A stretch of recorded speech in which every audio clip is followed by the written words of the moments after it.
Production funding for Behind the Headlines is made possible in part by the WKNO Production Fund, the WKNO Endowment Fund, and by viewers like you. Thank you. The push for more women and minority-owned businesses in Memphis, tonight on Behind the Headlines.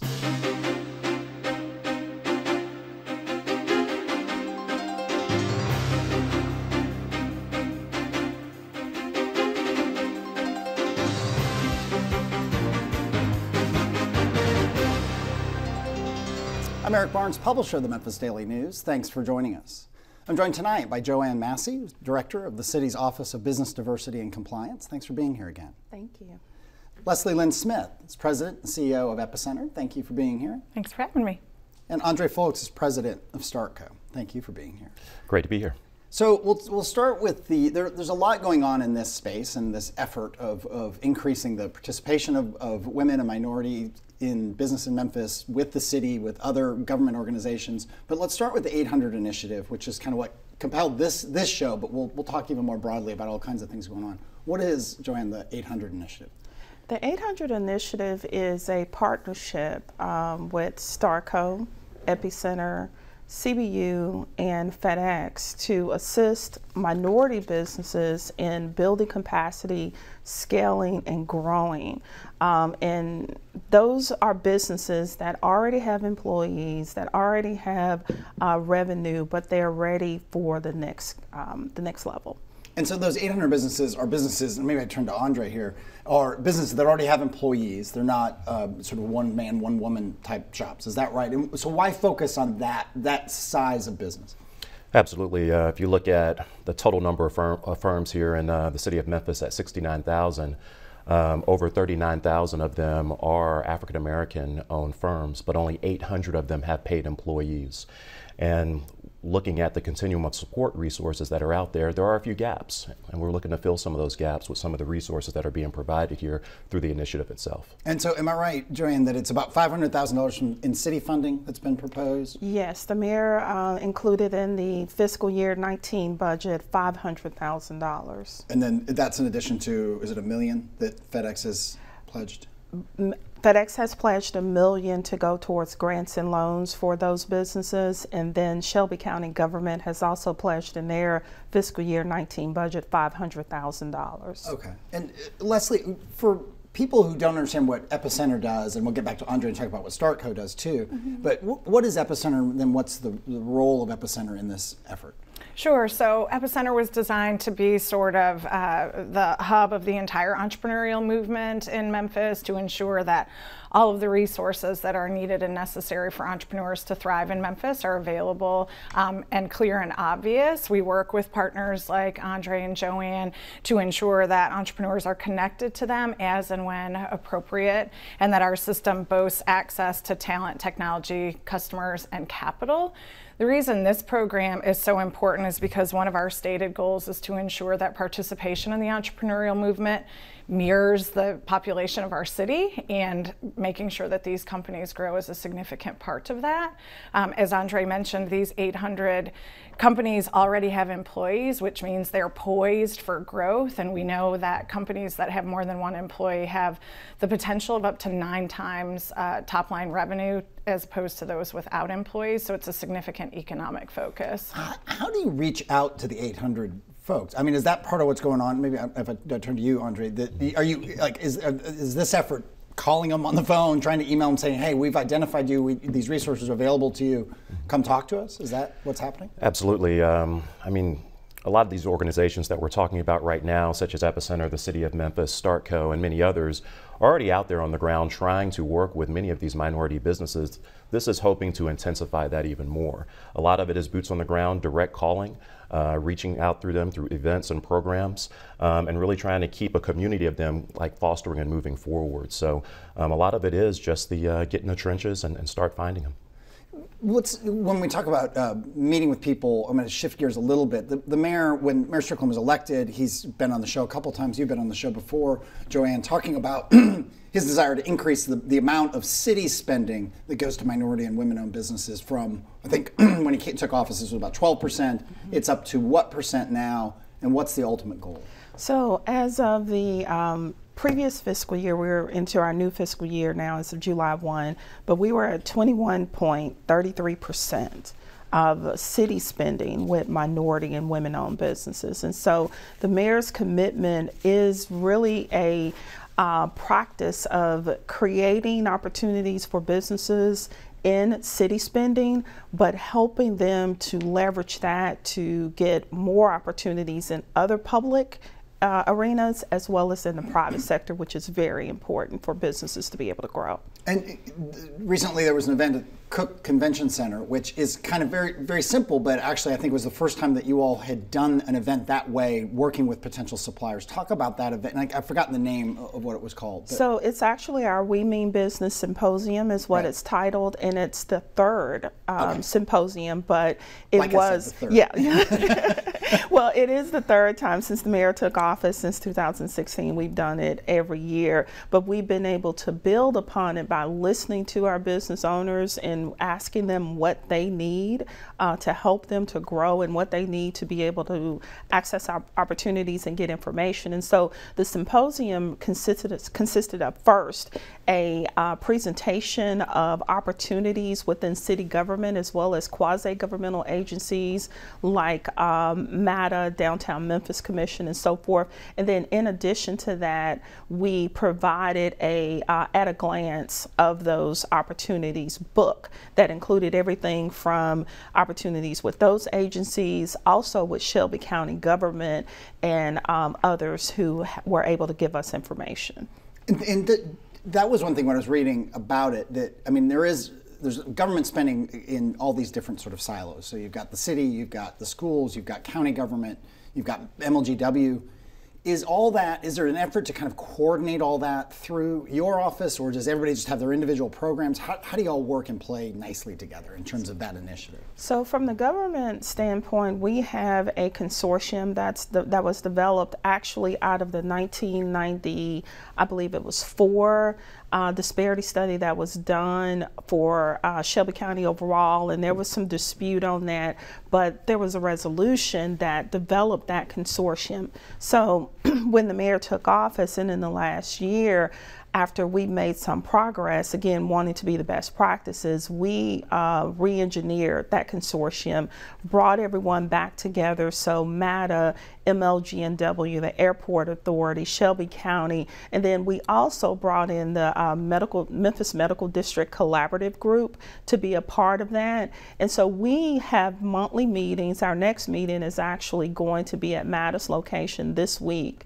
And then we will meet about projects and about opportunities and, again, what the businesses need. So the symposium was just a reflection of that collaboration, like the collaboration with Starco and Epicenter that we have on our programming. One more question, then I'll go to the other guests here. But I remember at one point, I think maybe it was when last time you were on the show, but I know the mayor's talked about it, and I've heard him talk about it in other forums, that when he came in office, there was frustration among women and minority-owned businesses that you would get certified with, say, the city, and you get that approval and you're certified, but then you'd have to go on an entirely separate process with all these other organizations that you talked about, all these other government entities. Has that been streamlined? Is the certification that it's a women-owned business or a minority-owned business, does it carry through to all the different government entities now? Actually, it does. And so with our in-house certification that we developed last May of 2017, and it's free. You can become certified with the city, you can become certified with the county or the airport, but all those agencies accept reciprocity. So for example, if you wanted to do an opportunity with the Downtown Memphis Commission, if you are already certified with the city, then you are, identified to be able to participate. Right. And then if you have certification with the city, there's just a short application that you have to complete at the airport, and that certification will reciprocate. And again, these agencies are all free. The list that we have are also available to the private sector. So we have a lot of companies that contact us and access our list. And I'm very proud to say, and I think the last time I was on the show, our list that was at about 300 plus or so. We're over 500 now as of today, where people have been, taking advantage of the free resource. Yeah. Andre, let me back up a little bit. Talk a little bit about what Starco is, when it was started, and what it does, and then we'll come back to this initiative. Sure. StartCo was founded originally in 2008. The main focus back then was really focused on high tech, high growth. We felt that Memphis hadn't been participating in the innovation economy as much as we had hoped. And as a result of that, a lot of our jobs that we were producing weren't more advanced industry jobs. We've now expanded that scope and meeting Memphians where they are here in this community, and are looking at civic enterprises, nonprofits, small businesses, minority businesses through a variety of different programs. And this program with the 800 initiative actually fits nicely into that. One of the things that we really focus on is taking a lot of the entrepreneurs through a customer discovery process, testing for hypotheses around their business, the problem, the solution, the pricing, and also looking at their go-to-market and their behavior fitting in with customers, followed by a prototyping or designing phase. Many times we have to adjust with the economy that's moving, and then that sets us up for the business resource phase, getting ready for investment, whether that's equity financing or debt financing, to help us grow and move forward. And so a lot of this is about creating that village, as Leslie was talking about a little bit earlier, around these entrepreneurs to really move them forward and for growth here in the Memphis region. And you all run accelerators through in the summer and through the year, is that correct? Yes, we're a general operator for many accelerator programs that are here. Right now, there's a summer of acceleration that's happening that we do with Epicenter, Memphis Bioworks, and a few others here in the community that is focused on verticals such as logistics, medical device, home services, and now working with the new partnership of ServiceMaster, and then also social enterprises. So when you take all that experience, so I mean, you work, again, you talked about different industries you might work in and so on. Is there a difference in the way you shape programs that are focused on minorities and women? Is there, these are more, again, as we talked about, the 800 initiative is existing businesses that maybe have been around for some time but just haven't grown. So what have you learned from, trying to help somebody found a high-tech startup to working with an existing business and trying to help them grow locally? The answer is yes and no. So on one hand, we feel that many minority firms haven't had the exposure that their white counterparts have had. If you go back and look at the disparity that sits in terms of household wealth, average household wealth of an African American here in Memphis is approximately $11,000 versus their white counterpart having about $170,000. Income, $30,000 versus $62,000. Education, only 18% of African Americans actually have a bachelor's degree. And many times they don't have access to the generational wealth, the access to social capital, and being able to build a good foundation to move their business forward. And so because of that, you have to meet them where they are and really help them think about how they want to move their business forward. And so there are some challenges that they face that we try to bring into the programming. But the root programming is still the core of looking at the customer discovery process, that experimentation phase I was describing to you, and getting them ready. Now, obviously, there's more of a focus with these existing businesses on debt financing versus equity financing. We're looking at high tech, high growth. And so we have to also bring in how we go after loans, how we provide access to capital and grants, et cetera. And so there is very many differences, but there still is that rooted foundation that we focus on. Is there also a thing, and I don't mean this as flippantly as it might come across, but is there also a thing of a simple emulating people who are successful? So as you said, if you have a generation of African Americans who haven't built that wealth and haven't started businesses, you're not able to model what you want to do. I know for my own, when I got an internship at a small newspaper, I could look around and go, oh, that's what it is to be an editor or a reporter. And so that was an opportunity I had to kind of sort of just see it and make it real as a profession. Does that also play out in terms of entrepreneurship and business ownership? Very much so. When you think about the role models that are being placed in front of the African American community, many times we're about 10 to 20 years of what we're looking to do in terms of our career paths. And so if you go back to a number of years ago, 60s and 70s, it was always get a trade, work a craft, when others were going more professional services, accounting, lawyers, et cetera. Right now, if you look at the African American community, it's the traditional jobs, lawyer, accountant, where you see others now, technology, innovation, et cetera. And so if you don't see folks who are pursuing these career paths and understanding how to use entrepreneurship as a means to grow wealth and move forward, many times you resort to what you see in your own communities or the people that are around you. That's why we're very, very big advocates of, even though we're focused on minority business here, we want to surround you with diverse networks of people that can support and grow your business so you can learn from them. Yeah. Leslie, you're how many years in Memphis now? 3. 3, okay. Your thoughts 3 years in, and having joined and working with other groups that were already here, and then firing up Epicenter. on the kind of the world of startups and the support system, the people who are trying to start businesses, but also the support system or lack of support system around them? I mean, I think there is a robust network of willing partners, right? So we've moved actively to engage with them, try to bring additional resources into the work and fill a host of gaps across the continuum, which both of my colleagues here have mentioned.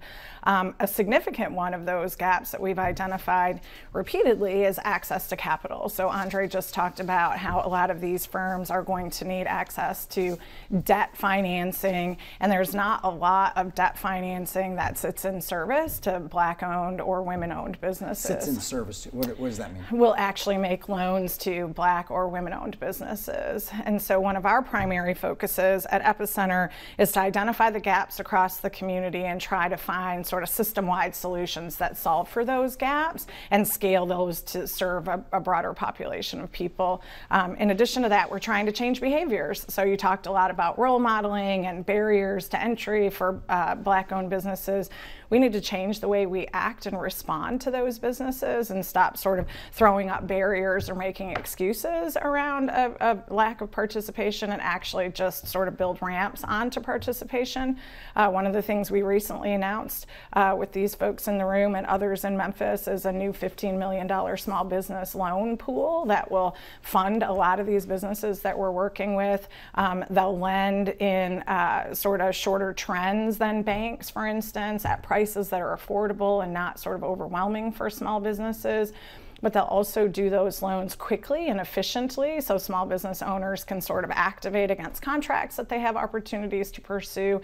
And that's really fundamental when you're helping businesses think about scaling and growing, that you get them access to the capital they need to execute that. Because it's very frustrating to build a business into a sort of potential space of growth and then have that be met with a whole series of barriers that prevent that growth. So, and that $15 million came from where?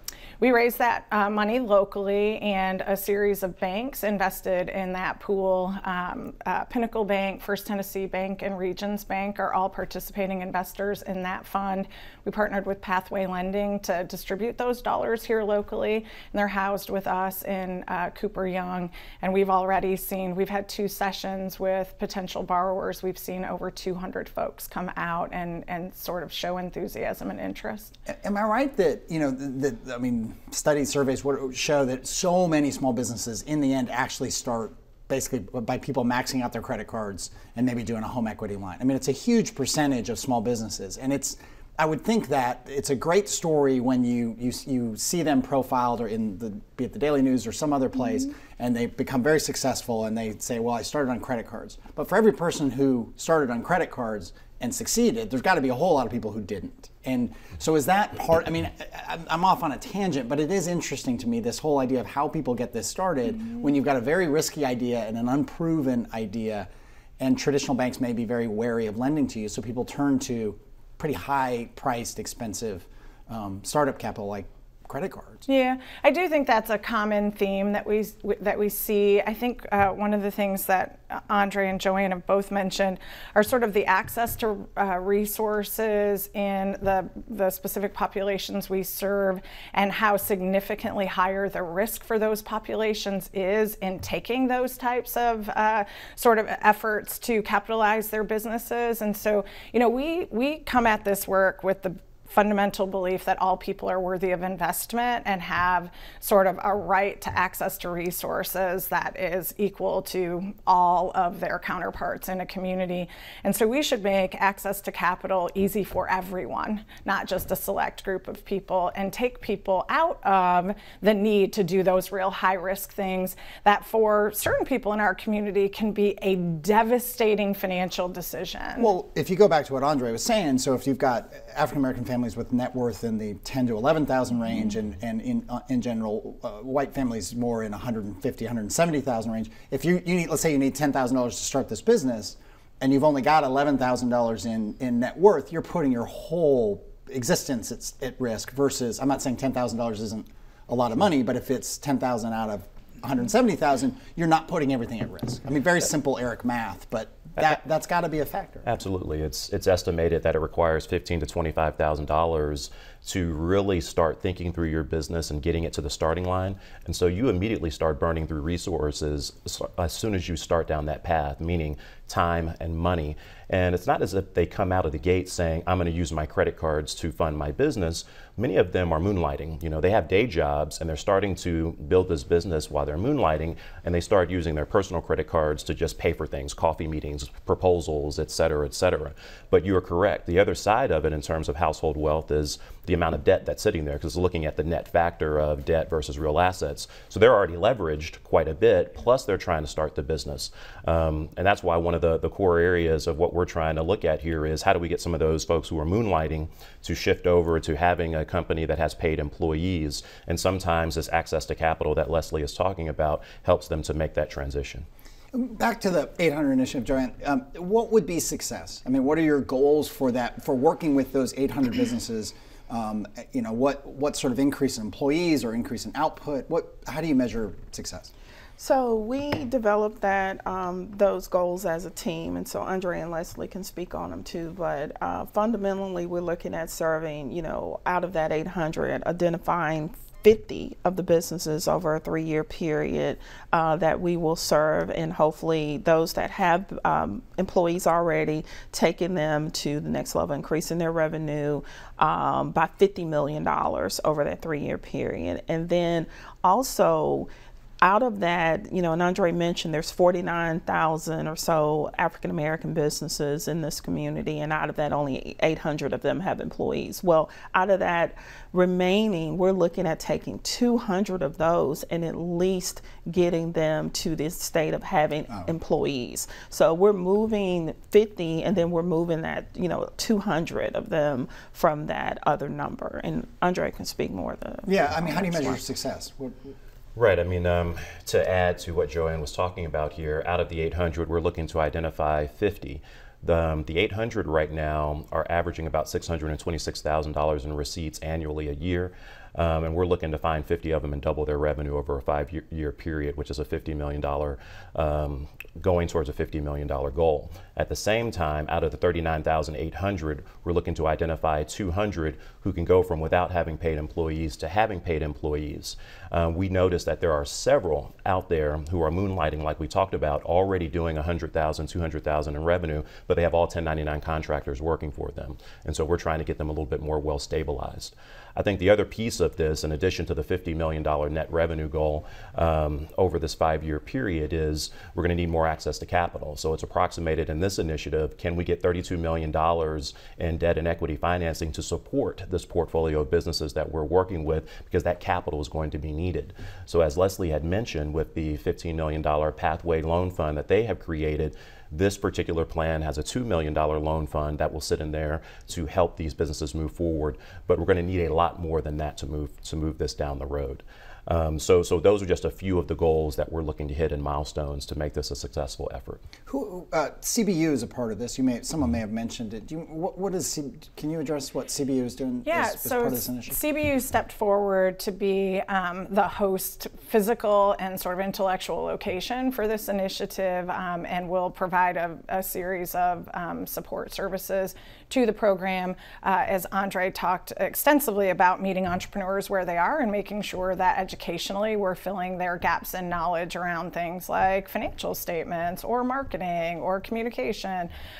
We're looking to CBU for some of that curriculum. They're also really focused on creating a center around inclusive entrepreneurship on their campus to be a thought leader in the community around the relevance and importance of naming the opportunity here locally, and are a full partner in that regard. We're also looking at a whole variety of other sort of degree and certification programs that may help these small business owners advance the growth of their business locally. Which is a couple minutes. Go ahead. Yeah, and so Eric, we're really excited because as CBU is looking to transition and build their brick and mortar, incubations or innovation center on their campus, the satellite services will come out of Universal Life. And so as a partner, we've offered up Universal Life in that space to be kind of the incubation space for the 800 initiative. And for people who don't know when you say Universal Life, it's a building downtown. If you've ever been to a game, concert, anything at FedEx Forum, and you're coming west. It's a beautiful. It was a blighted kind of abandoned building for as long as I've lived in Memphis, I think. Right. That recently reopened. Talk quickly about that. Right. Universal Life Company, as it was founded by Dr. J.E. Walker, and they actually shuttered their building, I believe, like in the 80s. So the building sat dormant for 17 years, built by an African-American architect firm, McKizzack.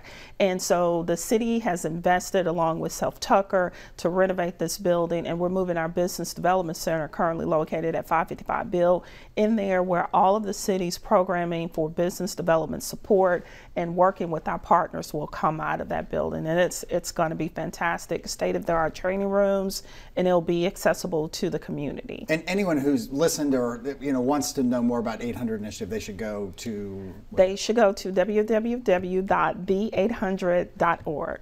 Okay. Thank you for being here, Andre, Leslie. Thank you all. And thank you for joining us. Join us again next week.